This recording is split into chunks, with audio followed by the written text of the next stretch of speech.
flamurët edhe skicën e jashtme është kryeministri jonë është mjeshtër për t'i krijuar, por këtu është problemi më i thellë dhe këtu kërkon një reflektim.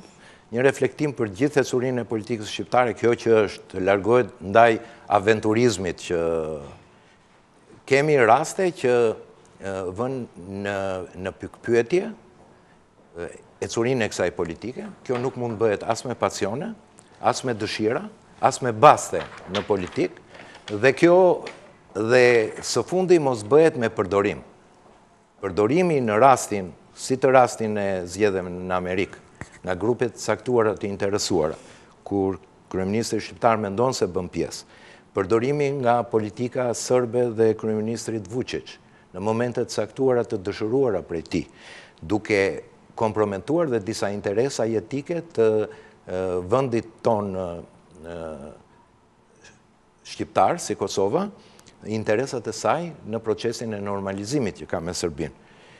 Çështja e përdorimit ose mospasjes dinjitet në marrëdhënien me regjimin e Erdoganit, sidomos veprimi i qeverisë për të mohuar simbolet kombëtare shkollave, një gjë që negociohet edhe vepron në bazë të statutit dhe rregullat të vendit pritës të Shqipërisë, dhe jo influencat nga letra diplomatike ose kërkesat e Ankaras ndaj Shqipërisë. Gjë që tregon jo dinjitet, po përdorim.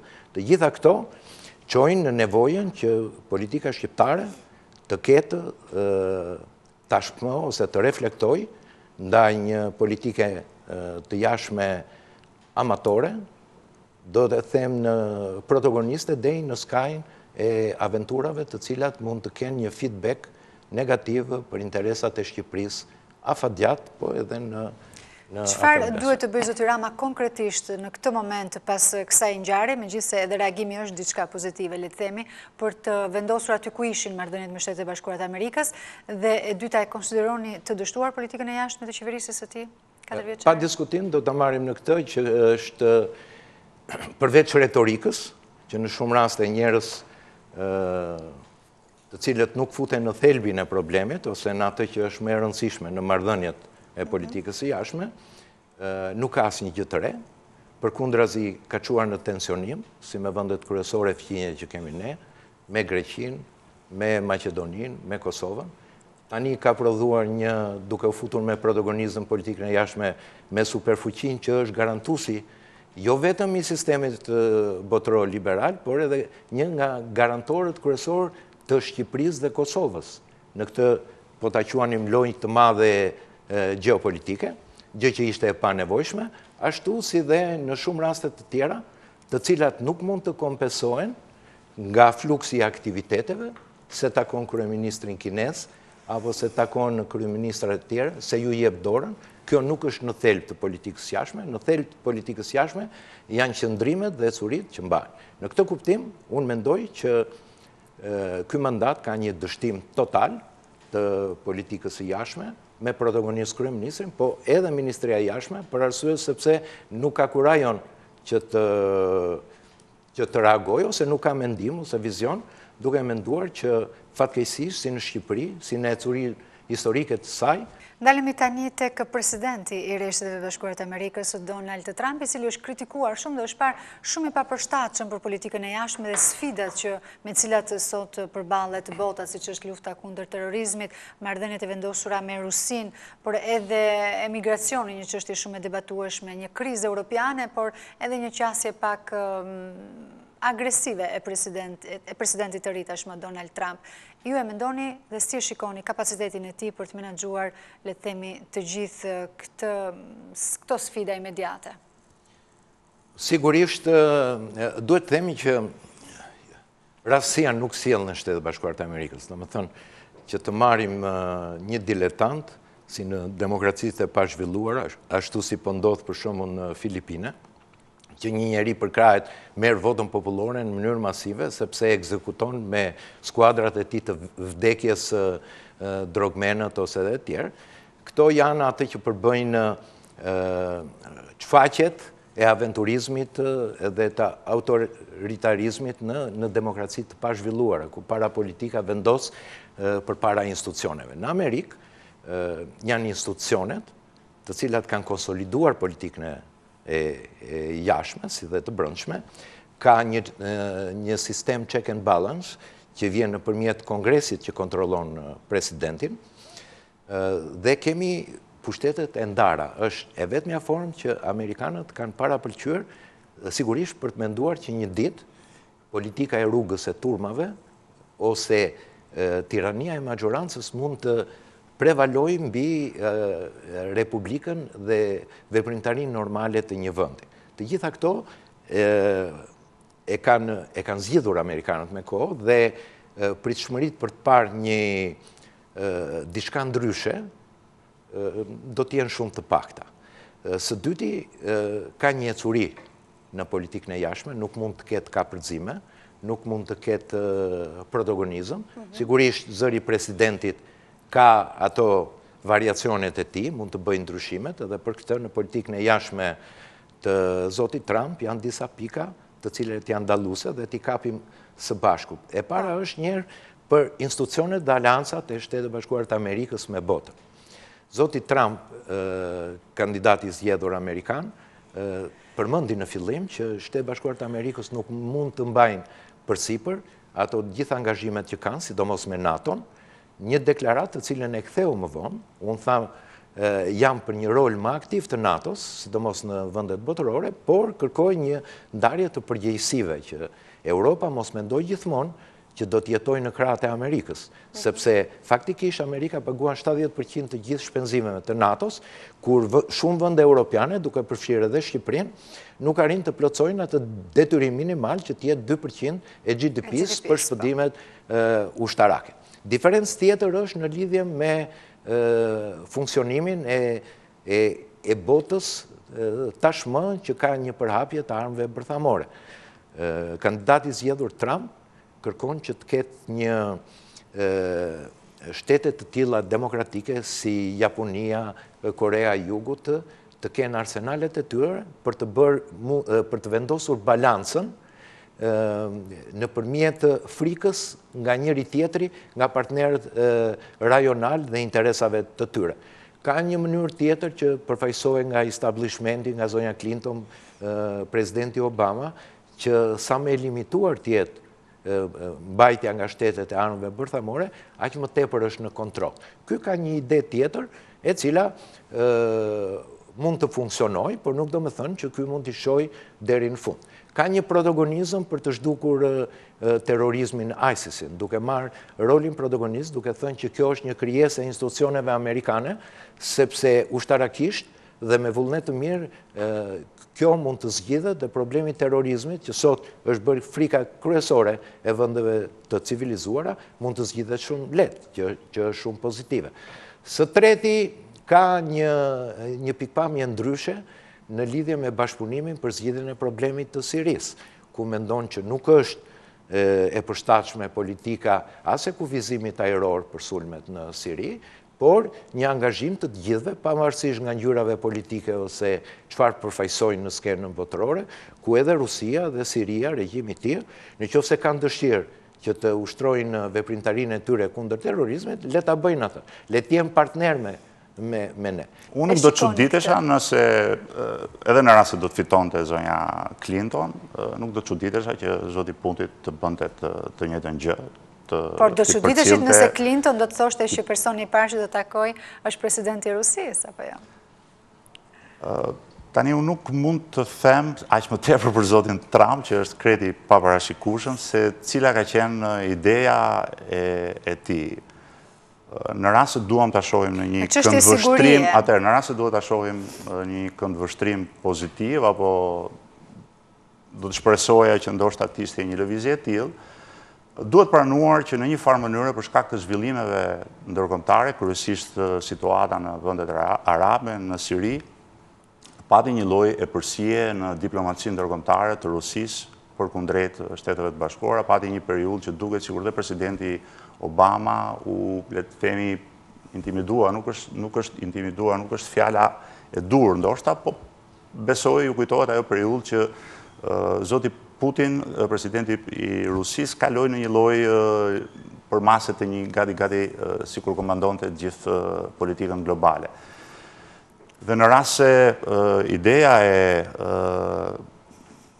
presidentit zgjedhur Trump është që tullet dhe të ristabilizoj këto balanca duke dëshmuar që dhe duke dashur të tregoj që shiko se nuk keni vetëm ju, por janë dhe Shtetet e Bashkuara. Dhe aq më tepër dy personazhe me karaktere disi jo fort shpesher prej politikanësh të rafinuar, atëherë pse të mos shihet si një lëvizje pozitive, e cila mund t'i rikthejë, le të themi, këtë autoritetin disi të lëkundur në arenën globale të Shteteve të Bashkuara. Më pas të flasësh për çështje sigurie, se cilat do të jenë politikat e presidentit të zgjedhur Trump, është disi e vështirë, pasi unë e përmenda që nga fushata, nga debatet që ai ka zhvilluar qoftë brenda partisë tij, aq më tepër përballë rivales Clinton, më tepër janë marrë me akuza personale, se sa me... Pra ju i bashkoni mendimit se Donald Trump është, le të themi, i papërshtatshëm ose i theksoni mangësitë që ai ka për politikat e jashtme, sepse momentalisht politikat e jashtme janë shumë çështje sigurie. Kemi të bëjmë me konflikte dhe sfida. Donald Trump i është shmangur gjatë gjithë, në gjykimin tim, gjatë gjithë fushatës, hyrjes në detaje për çfarë do lloj çështje. Për shembull, me që përmendëm çështjen e sigurisë, qofse ju kujtohet deklarimi disi dhe i çuditshëm për një kandidat që garon për president.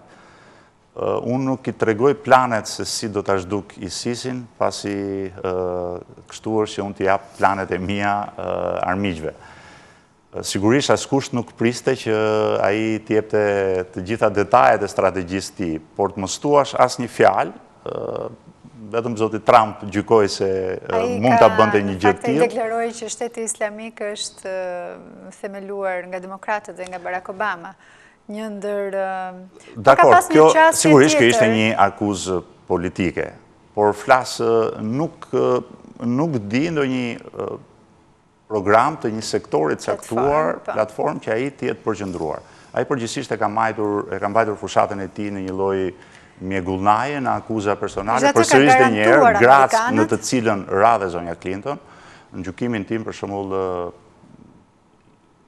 mu duke pa kuptim të insistimi i zonjës Clinton në historitë e sjelljeve të kandidatit Trump përkundrejt femrave, nxjerrja në skende apo akuzat të historive të ndodhura 20 vite më parë, besoj që lëkundën shumë dhe pozitat e zonjës Clinton dhe insistimi shumë në faktin që duhet zgjidhet sepse është një femër.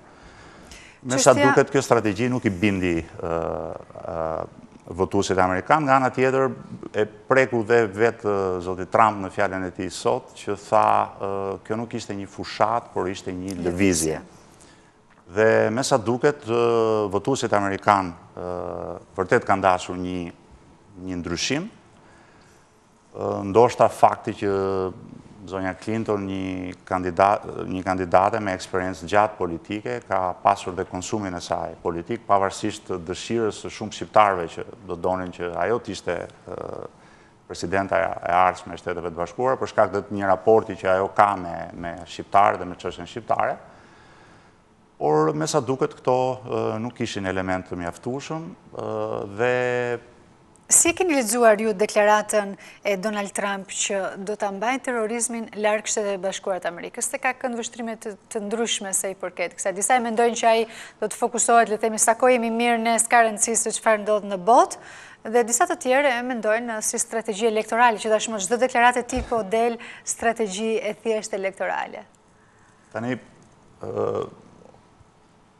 edhe në fjalën e tij sot, zoti Trump foli në terma të përgjithshëm, në terma propagandistik, sigurisht duke u referuar sloganit të tij, ta bëjmë Amerikën të madhe përsëri, që besoj që ka qenë një slogan goxha i gjetur. Por nuk u fokusuan apo nuk tha asnjë gjë konkrete që në këtë sektor. I përmendi të gjitha shtresat me radhë, deri dhe veteranët e luftës që nuk do t'i harrojmë, latë kuptoj që kanë qenë të harruar nga administrata e mëparshme, personalisht nuk mendoj se është kështu, por gjithsesi deklarimi në terma të përgjithshëm. Dhe besoj është shumë e vështirë për cilin do sot që të thotë që po, zoti Trump gjatë fushatës deklaroi këtë gjë dhe do ta mbaj. Për shembull, një nga deklarimet më insistuese ka qenë ndërtimi i murit për ndalimin e migracionit. Sa gati u bë dhe Barsalet që për çdo çështje që përmendej devijohet tek çështja e murit. Dhe në rast se ju kujtohet, bëri një vizitë në Meksik, të tjera deklarime aty, sa po hyrin Shtetet e Bashkuara, të tjera deklarime. Unë e kam tekstuar edhe para fushatës, edhe kur nuk dihesh apo mendoj që nuk do të ishte ky rezultati, që absolutisht, pavarësisht kush do të jetë presidenti që do të dalë, politika amerikane, kashi Shqipërisë, Ballkanit, po dhe në mënyrë posaçme faktorit shqiptar, do të jetë e pandryshuar. Dhe këtë ka provuar jo fjala e një individi, ka provuar historia çfarë ka ndodhur në këto 25 vite.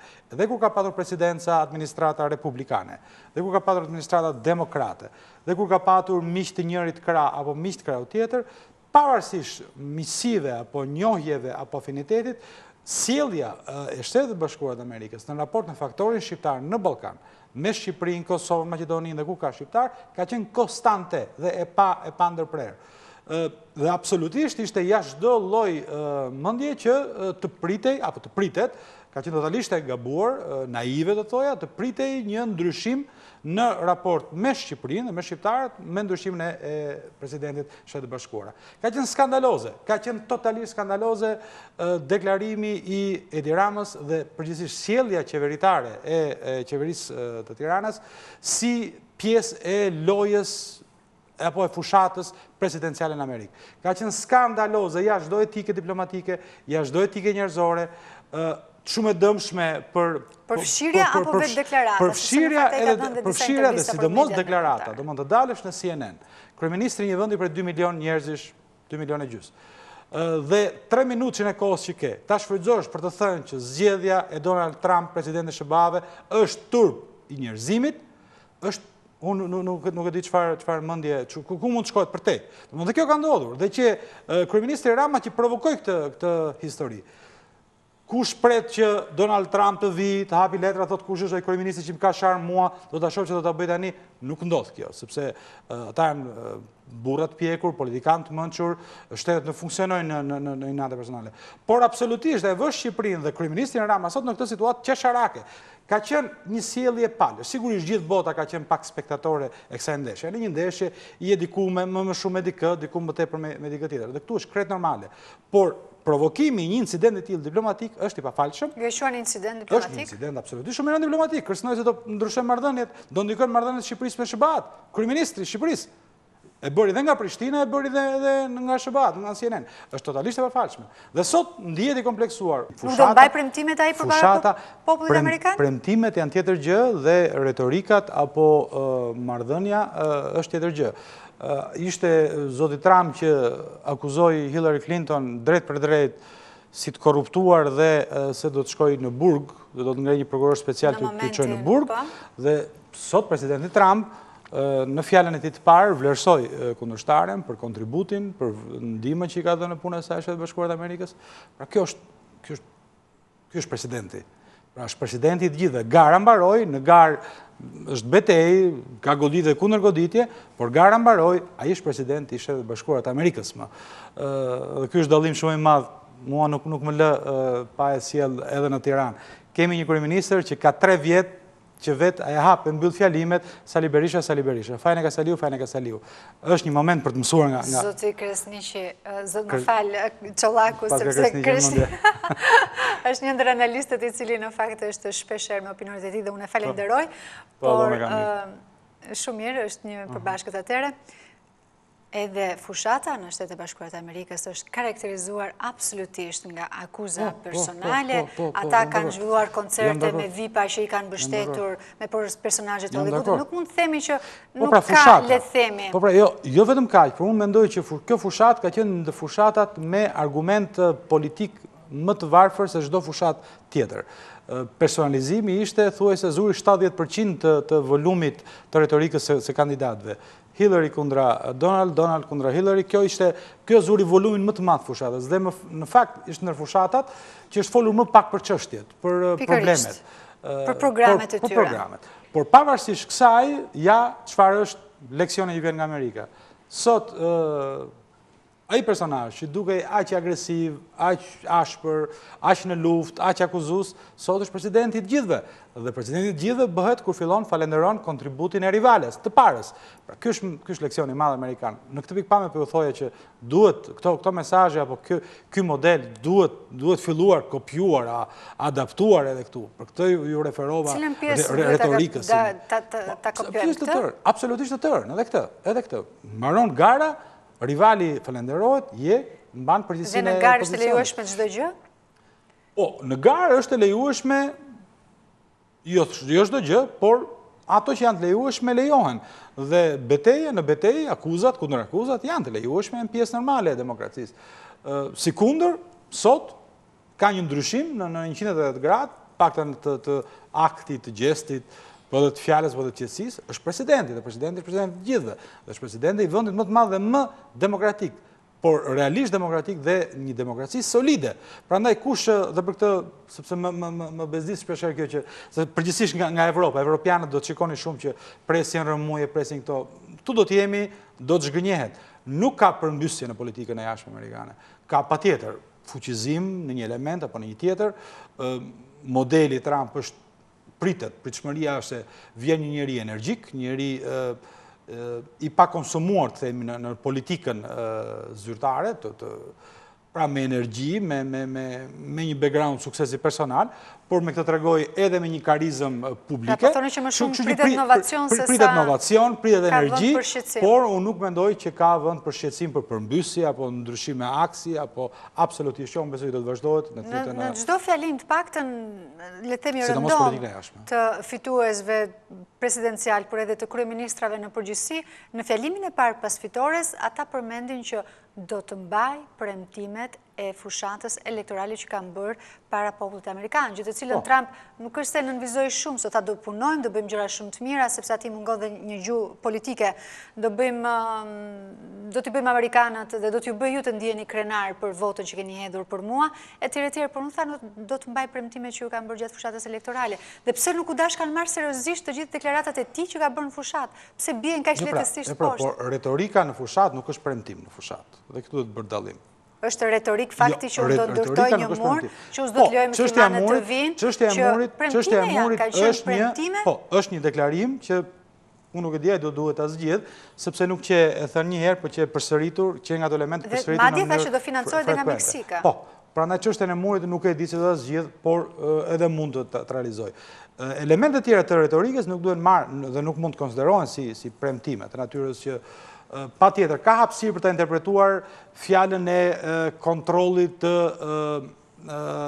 për terroristët të infiltrohen në Amerika për jo.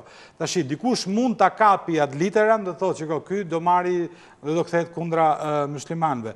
Por, ka hapësirë në deklaratën e Trump, edhe në deklaratë e cila sigurisht krijoi një lloj trazire, mos ta mohojmë tani, por ka hapësirë për ta interpretuar nesër që po, do bëj një filtr më të fortë kashit terrorizmit, por kjo do të thotë se komprometon marrëdhëniet me botën arabe, me botën islame.